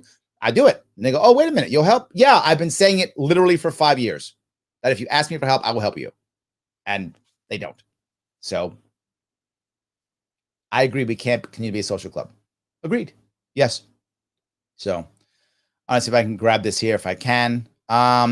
Phil says Jeff Bezos get $10 billion to buy movie studios and $20 billion would solve homelessness. If we're going to have big government, we should have one that acts on behalf of the people. Huh. You know, it's it is a valid point, Phil. I just don't think it can. But I mean, if we're going to walk down that road, imagine if we actually had a massive government, massive, as big as we have now, but it wasn't doing things like bombing people or creating unnecessary, laws to stop us from smoking weed or giving money to people, but it was really supporting us with, free healthcare and free college and awesome roads and all kind of cool stuff. Even though I'd still be against it, I think it would create a bad culture overall. At least you'd be okay with the money it's being spent. You'd at least wouldn't feel so damn cheated. I still don't think it'd be a great. I think short term, it'd be great short term. I think long term, I think it would hurt because it has to. If you allow Goliaths to survive and rule you, eventually those Goliaths become corrupt. Eventually those Goliaths don't respect the Davids. They just don't. It's how it works. Could we have short-term success that way? 100%. Maybe even 20, 30 years. Maybe. I think you could. It's possible, depending on who was in charge and what the rules. But eventually you get a population that just goes, oh, whatever the government says is fine. And we're almost there now. In which case, then you become sheep. And so I like the idea of what you're saying in theory. I think, again, we could get short-term benefit from it. But in the long term, we've got to start moving towards smaller government that gives us more freedom, protects us more from others, not from ourselves, that protects us from others. Much better way of doing things. So anyway, yes. Tim says, I've got really bad news, everyone. Politics is a popularity contest. Yeah, Tim, that is an accurate statement. So building bridges, as tenuous as they may be, is the real path forward. Yes, yes, and yes. 100%. Yes. So let me see if I can keep going here. Bipartisanship isn't all it's cracked up to be. When the R's and D's reach an agreement, it's pretty safe to assume we're all getting screwed. That's true. Yes. 100%. Yes. When they're both agreeing, we're going to war, or we're starting some law to take away money, or we're increasing taxes. Absolutely. Yes. 100%. Yes. Jonathan says, I heard the U.S. is moving planes around the world in case we go to war with China. We're not going to war with China. That's not going to happen. We're not going to war with China. I don't know why that's not going to happen. And let me explain why we're not going to war with China. They have nuclear weapons, so we can't nuke them. We're not going to land Marines on the beach and fight a nation that can, and I want to say this, literally, not figuratively, with no hyperbole, literally put 10 million men in uniform in the field in 6 months. And then lose all of them down to the man, have all of them killed or wounded or captured, and put another 10 million in the field again, right after the last one of those is killed, wounded, or captured. We're not going to fight a land war against China there. That's not going to happen. It's not going to happen. We're not going to have a naval war. Why? Because the Navy will be destroyed in 5 minutes. Our Navy is so superior to the Navy, it's not even close. So there will be no naval war. There will be no nuclear war. There will be no ground war. We're going to bomb them or something? What are we going to do? There's no war with China. That's a fantasy. The only war that will happen is what's happening now, the one we're losing, which is the economic war, which they're whipping our ass, and the cyber war, which their lackeys, the Russians, are kicking our ass. So the wars that we're having right now are cyber and economic, and we're losing both of those wars clearly, but no physical war. There's no plane around because of that. They're not going to do that. It's not. I don't believe it at all. I don't buy it at all. They could literally, and I mean this literally, put 10. We as Americans maybe could put 5 million troops into the field within 6 months. That's pushing it. I mean, I'm really maybe a year. 5 million maybe in a year we could put into the field. And that would actually hurt our economy. That would hurt our economy. And if we lost even half of them and replaced 5 more million, that would really hurt our economy. We could do it another year, maybe another year. Our economy, they could lose 20 million. Wouldn't dent their economy. They could literally kill, capture, wound 20 million Chinese. 20 million Chinese. That's how many total Russians were killed in all of World War II. The Chinese could lose that in 2 years and be like, all right, not 10 million in the field. Just like that. We're not fighting them. We're not invading China. Not going to happen. I'm just being forward. Kelly says it's about transparency. The government can state that NIH got X amount of dollars, but not where that X amount went. Yes, we get lost in the various grants, etc. To so-called private organizations. Please explain why we're funding virus research in China at all. Yes, I'm not naive. All countries have a bioweapons program, whether open or covert. But to fund even $1 China, are we crazy? Your point's a very valid one, Kelly. I'm not necessarily, not by default, against funding something in China. Not necessarily. What I'm saying is any covert secret stuff, I thought we're fighting a Cold War against China. And now we're funding research to make them have better weapons than we have and we trust them. There has to be total transparency. If you're going to be funding stuff in China, again, I'm not by default against it. I'm very skeptical, super skeptical, but could you convince me? I could be convinced if it's the right thing. I mean, maybe it's the right answer. I mean, in theory, would I rather have dangerous stuff on someone else's soil than mine? Okay, maybe, right? And again, the Chinese lose 1 million people. They go, yeah, did we lose? I didn't even notice. That's what the Chinese do. I lost 1 million. I didn't even notice. They don't even notice losing 1 million people. So maybe for them, that's an issue. But your point about transparency is everything. It's got to be, if you're going to do something that would be so ostensibly wrong or bad, or even to a point of maybe even treasonous, you've got to be so insanely transparent that no one doubts anything. Kelly, you're totally right. You've got to be super transparent to the point where people are just shocked. That's how transparent you got to be. You got to be crazy transparent. I mean, you're totally right. I can't imagine them doing it without that, and they didn't. And now this goes back to the cover-up piece. Now the cover-up looks terrible. Now it's a cover-up. Horrible. Your point's right in the money. I love that. Yes. Paula says, I hate to say it, but the LP needs to take a page from the Trump playbook and teach out to minorities. Yes, without pandering. This I got to give you, right? There are, most people don't know why so many more by percentage minorities voted for Trump. People think that many minorities became conservative. That's not true. And again, anyone who has either Hispanic or Black people in their family or friends, as I do, you know that a lot of minorities are actually conservative. There are a lot of Black people who are actually conservative, go to church, follow exactly what you would think of as a conservative, anti-abortion, everything what you would consider conservative, they are that. Many of them are, but they vote Democrat. People in my family vote Democrat. When I'm not as much anymore. That's kind of changing, but they're affected by this too, right? But why would they vote Democrat, even though they're conservative? Because the emotion is Republicans hate us. Republicans hate us. So I would vote for somebody that hates me. They hate us, so I can't vote for them because they hate me, so I'm not voting for them. That's been the emotion. Trump was actually able to get people to think that he doesn't hate them. I know that may sound crazy to some of you. So what happened? He actually got actual conservative people of color, minority conservatives, to not vote Democrat. And they voted conservative Republican because they already were. So he didn't convert people into being conservative. He got conservatives to stop voting Democrat. That's what he did well. I think we can do the same thing. There's a lot of libertarians who are in the minority community, tons of them, but they vote the way they think is appropriate for the Democrats, left or right. You're right, Paula. We can move out and get them to vote libertarian. And there are people doing it. I'm trying my best, but people like Ricky Harrington in Arkansas, right? Maj Toure in Pennsylvania.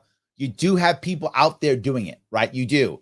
Is it as strong as it could be? No, we need to be better, but we are trying, and I'm doing it. And I think others are too. I think you're totally correct. Many Black and brown voters, I think, are looking for a new political home. You're right. They are 100% true. Yes. So yes, I appreciate that. Yes. Elastraf says Polaris is 430 light years away. That's about how far we are from Ancapistan. Yeah. Yes. I don't know about that. I hope we're not that far away. God, I hope you're wrong on that. But I get your point. It's very good. I like that. That's good. Pete says, why is everyone scared of freedom? Because it is scary.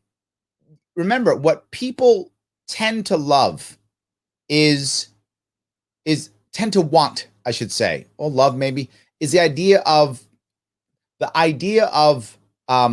safety, the idea, not even safety, consistency. Maybe that's it, right? Stability. There's the word. They like stability. And freedom is always shown as chaos and the world's ending. And I think that's what scares them. Our public idea of this, our modern idea is that, oh my God, if the government is in control, we're fighting in the streets with machine guns trying to get the last bottle of gas, right? It's Mad Max. We think it's that. When it's not The Walking Dead. I think we have to do a better job, Pete, of explaining that and moving them towards it. I think that's what it is. So yes. Matt says, libertarian for life after this answer. Thank you, Matt. Agree about the ANCAP stuff. Spike is an ANCAP and I like him. There we go. See, we can still like people. Yes, we can. We want to make sure people are still pointing in the right direction. Yes. Libertarians have the most caucuses. I think that's true. Yeah, I mean, that's true.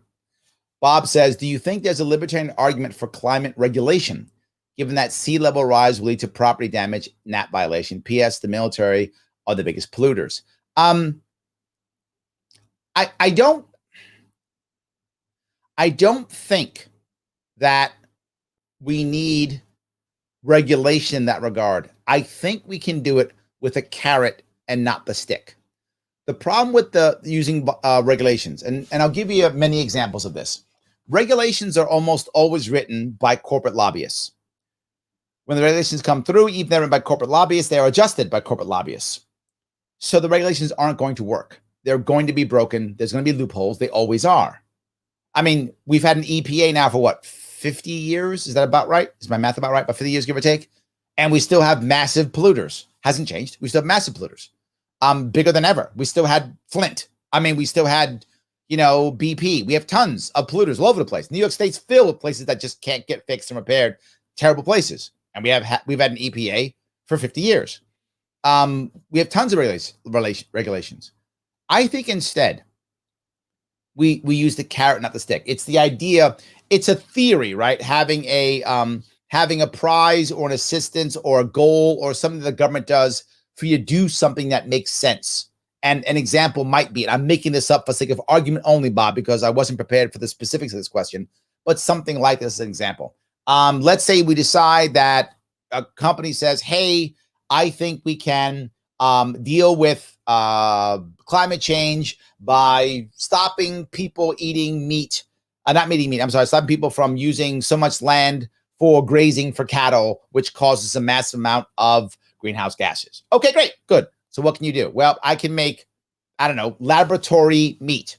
Great. We'll do an X project for that, a Project X for that. So the first person who does it gets some benefit by the government. Maybe it's literally the government promoting them. Maybe it's literally the government helps them out. Maybe they get a special tax break. Maybe they get a special amount of intellectual property for a certain amount of time, whatever. Something like that pushes support. Similar to Operation Warp Speed, which got the vaccine done. And one of the things that the vaccine did, Operation Warp Speed did, was it guaranteed the government would purchase X amount of things from the government, right? From the company. So the company that got it, the government agreed, we will buy X amount from you. So something like that could happen. You could create a system to where anyone who agrees to buy if McDonald's agrees to buy the burgers, I'm making this up, obviously, of argument, but you get my point.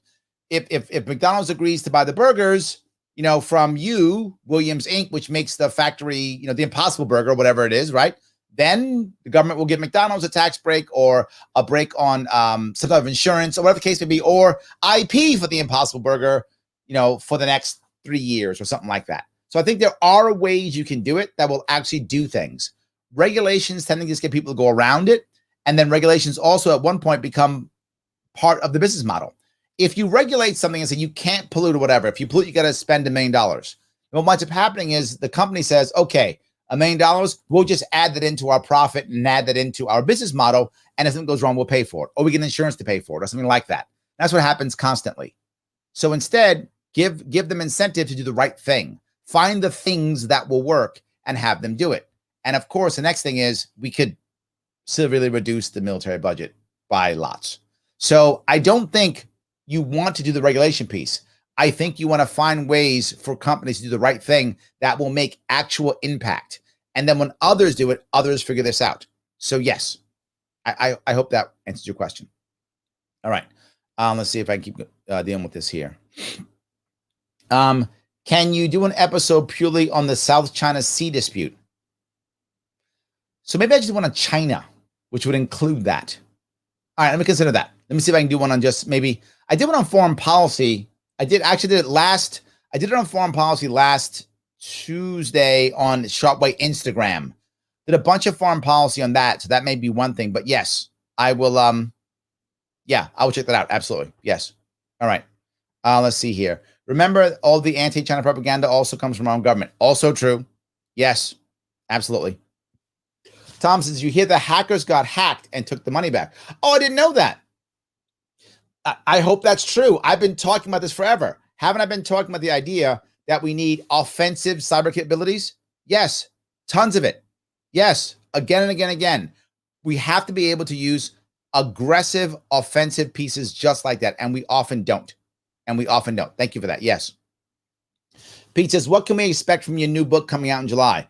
My book in July is called, On Happiness. And it will be literally on happiness. It'll be about happiness. It is about how we as humans can kind of unlock the 3 keys to happiness and how we can be happier in our life, in our business, in our family, in everything that we're doing. My campaign has always been about life, liberty, pursuit of happiness. So who am I to tell you about happiness if I can't tell you about happiness? So yes, it's the idea. It's a bit autobiographical, and I talk a lot about all my failures in my life, and I've had many of them.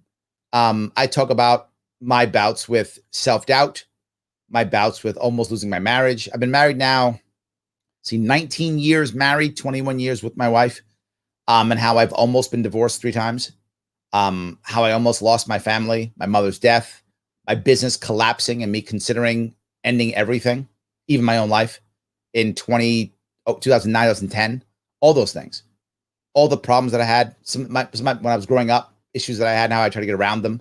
And then I give you ideas and concepts on how I've helped people to move forward through those things and what you can do to make that happen. We all have issues. We all fall down. The question is, how do we get back up, and how do we know what to even search for? And it's a good general rule. There are 3 parts to happiness. 1 is feeling loved. 2 is feeling respected. And 3 is having a purpose. And if you have all 3 of them, you're going to be happy. Most of us don't retain all 3 because it's fleeting. We lose love, we lose purpose, we lose respect. Happens to us all. But when you have 2 of them, it's easy to find the 3rd. When you have 1 of them, you got a shot. When you have none of them, you become hopeless and very often self-destructive. It's just common for humans to just become self-destructive. When you can't or don't get happiness over a certain period of time, you can't gather. And when you don't gather either of those 3, you begin to believe that you are either unworthy of happiness, and that's internal. You don't always consciously think that, or you start to think that you're incapable. It just can't happen for you. It's impossible. And if both of those things happen, you believe that you're unworthy and or it's incapable, you start to become self-destructive because you're not worth it. So why would you bother? Why would anyone love you if you can't love yourself? All those types of things begin to happen in your life. And I discuss those with myself personally, others that I've known, obviously no names used.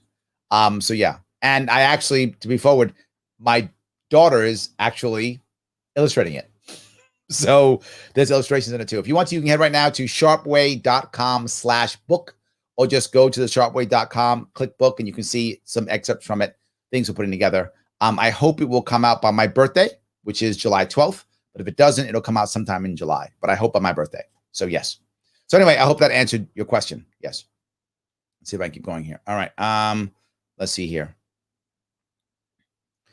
John Barnes says, I'm 100% respectful. Awesome, John. Thank you for taking the test. I appreciate it. Jericho says, can we pre-order the book? I just read The Theory of Self-Determination and it reminds me of the concept of your book. Yes, they're very similar. They're very similar. Absolutely. So I don't know if we're going to do a pre-order. My team is putting it together. Again, all the things I keep talking about, you guys are helping me. I have to have a writer, all the things I'm doing here. You see, I keep telling you we have so many different pages we have to follow and cover. It's a whole lot of stuff, right, that we have to work on to get this going. So thank you for that. I don't know if we're going to do it yet. My team will be deciding on that. I'm putting stuff together. The team will decide all the rest. So yes. All right. So I can keep going here. All right, here. Paula says, Larry, are you seeing more vets, especially combat vets, leaning libertarian? I have, which is encouraging. Yes, 100%. I see that. I have many of them on my show. I talk about it often. Yes, 100%. I do like that idea. Remember something. Most people who are veterans, most vets, they became vets because they believed that it was the right thing to do for the country. Not all, but the vast majority of veterans who join think I'm doing the right thing to protect my country, life, liberty, pursuit of happiness. Some doing it for the right job, some are, but most doing it because of that. So many of them do it. And when they get out, many of them are losing that purpose now. They felt like they were doing something bigger than themselves. And they come out and they're like, now what? Okay, now I have a job. But is that really life, liberty, happiness? It's paycheck. It's not bad, but that's it. I was doing something bigger. Well, Libertarian Party, all about life, liberty, pursuit of happiness. It is. So now this becomes your second mission. So I think many vets are seeing that as I can still fight and do what I wanted to do in the first place. And many of them, by the way, are also disenchanted. They go, I thought I was fighting for life and liberty, but I wound up just guarding an oil rig that was coming across the Iraqi desert. That's not life, liberty. What? And they become disenchanted. And then they come home. They come home disenchanted. And now they go, wait a minute. Libertarian Party. They get it. Yeah, they get it. So I do think that we're seeing more and more of them. I do. I agree completely. Yes. So let's see if I can keep going here. Grab a couple more. Guys, I appreciate all of the comments. I'm trying to get them all. Sometimes they come back, they come down so fast, I can't always grab them all. Michael, how are you, sir? Larry, my mom loves listening to you. Oh, thank you. I appreciate that. Yes, thank you so much. Yes. Jericho says, Thomas Sowell discussed a safety net being necessary to keep people from being desperate enough to turn to radical ideologies such as communism. This is a valid point, right? The thing to remember is it's not that. I go back to what Bastiat said. Just because I don't want the government to do something doesn't mean I don't want that thing being done. I want my children raised. I just don't want the government raising my children. I do want my children raised, though, but not by the government. Do I want people who are in trouble to be serviced? Of course I do. I'm a compassionate, empathetic human being like most people are. And we would like people who are hurt or in trouble to be helped. Of course we do. I just don't want the government to do it. So if we create systems in the community that will support people who are in trouble, then we don't require the government to do it. But we can still create a social safety net. It'll just be community-based, voluntarily based. We can do that. So Thomas O was correct. But the problem is, as some people don't get, and they get mad at me when I say it, but I'm just being clear. There are some communities that have been serviced by the government for so long that they no longer have the institutional knowledge to service themselves. COVID showed us that when it came to schooling and things like that. The community couldn't survive on its own. It had been serviced by the government for so long, it lost institutional knowledge to service itself. So if you notice, every policy I come up with is a policy that helps communities grow their own. Here is a policy to assist the community to grow on its own so they can compete with the government. So the government either gets better or goes away. Both are good. I don't mind either one of them. It either goes away or gets better. Great. But when it does go away, it's not because I abolished it.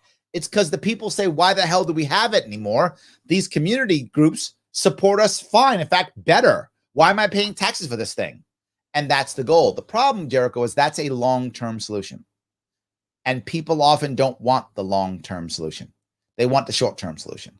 I'm looking for a long-term solution, one that changes culture so that people are still being serviced when they get in trouble, but by communities, by people who actually care, right? And I'm not against bureaucrats. Most bureaucrats are just people who are trying to make a living and pay their bills, as most of us are. No problem with that. You want to get a government job? Good on you. Government jobs, good jobs. Please, good luck. The problem that I have with it is when I want someone to help me. I'm in trouble. Do I want a bureaucrat or do I want someone who works for a nonprofit? Well, why do most people get bureaucratic jobs, government jobs? Or do most people get it? You know, because it's a good job. Not a bad thing. I get it. They're right. It's usually a good job. Usually have good benefits. Usually you can retire.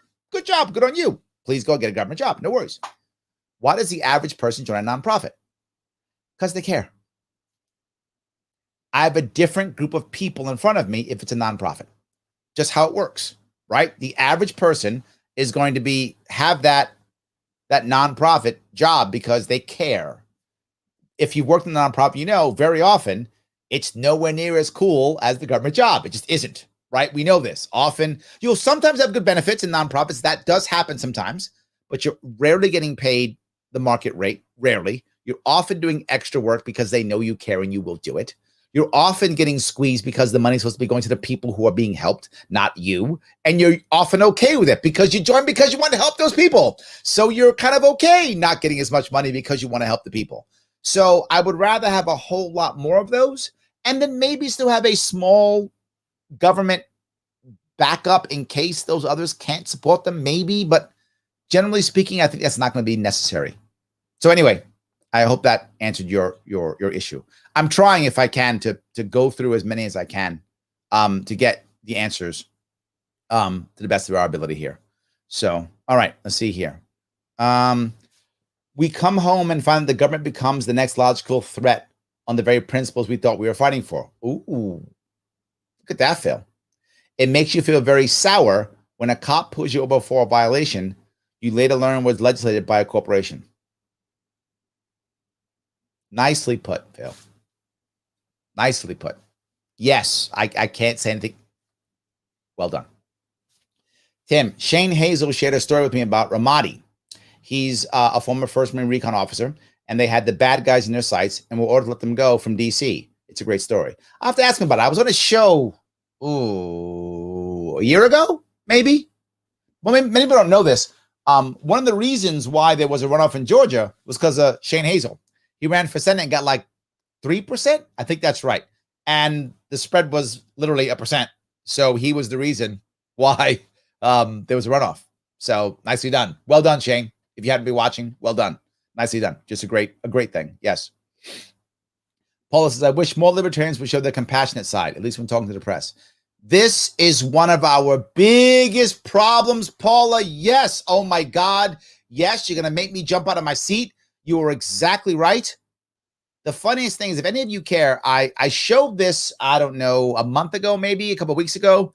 I showed here my speech at Queens College. I did a presentation on poverty. And I gave all the answers that I could to poverty.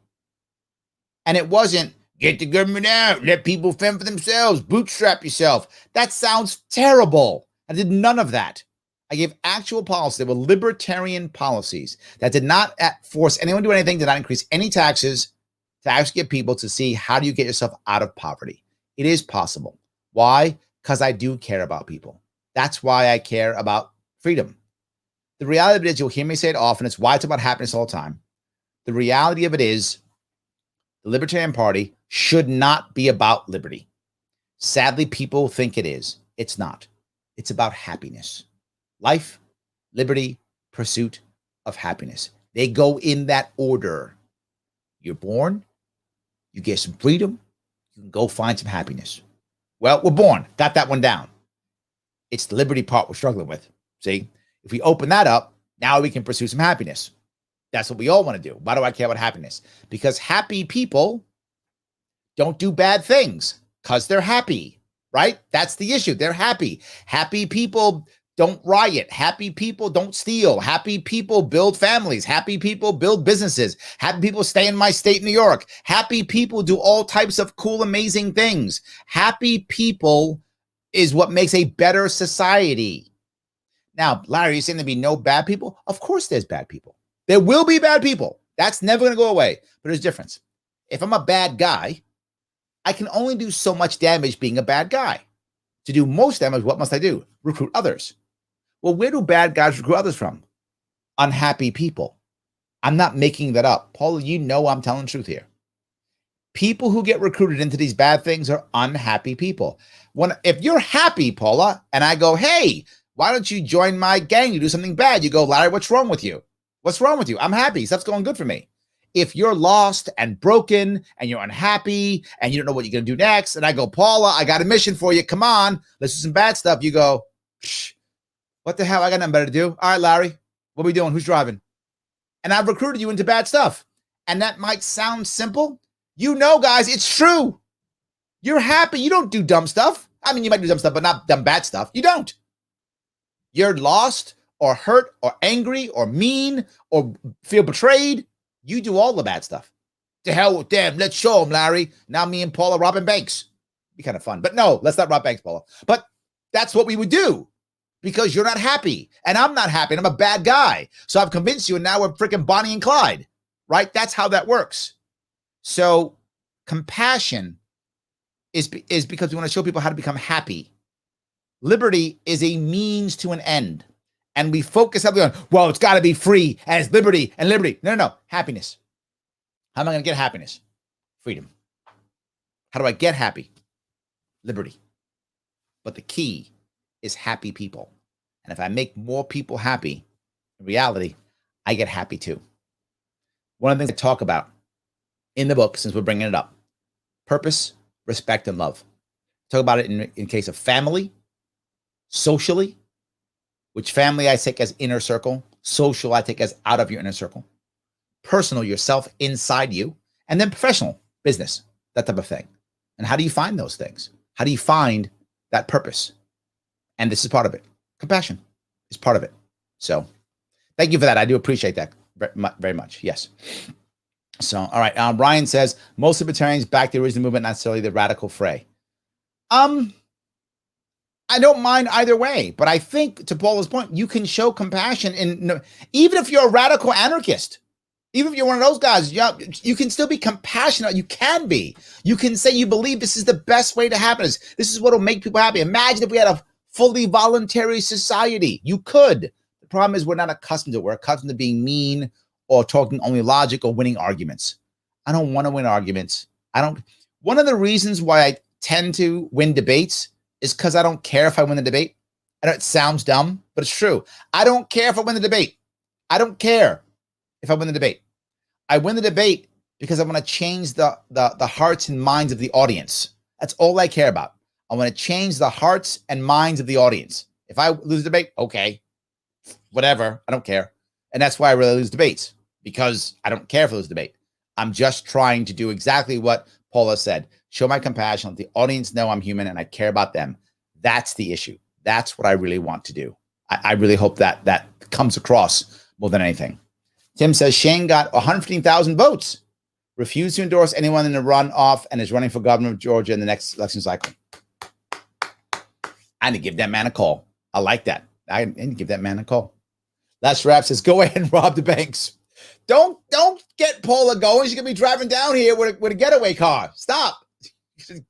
You're a bad influence. Yes.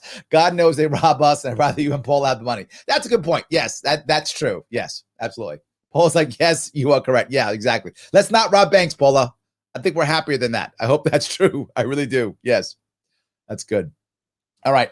William says, well, to be honest, the pursuit of happiness was added because they took out the OG of the three life being life, liberty, and property. Yes, I do agree. But the reason why property even popped up is because most of them believed that property was the route to happiness. Most of them did believe that.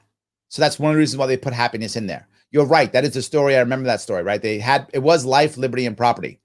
But it wasn't just because of slavery. It was slavery, but it was also because, if you remember, most of the people in many places when they first started this, you couldn't vote if you didn't own land. So owning land was a reason for voting.